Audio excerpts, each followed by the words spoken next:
প্রিয় ছাত্রছাত্রীরা, শান্তাস বায়োলজি ক্লাসে তোমাদের সকলকে স্বাগত।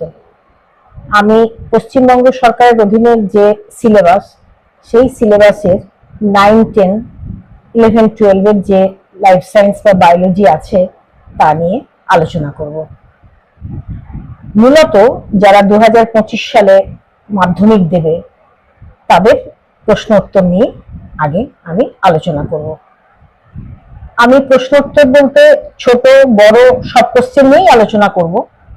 তোমাদের যদি অধ্যায়গুলোর সম্পর্কে কোনো ধারণা ঠিক মতো না থাকে তাহলে তোমরা আমাকে আমার এই চ্যানেলে কমেন্ট করে জানাবে, আমি তাহলে বিস্তারিত আলোচনা করে তোমাদের বুঝিয়ে দেব।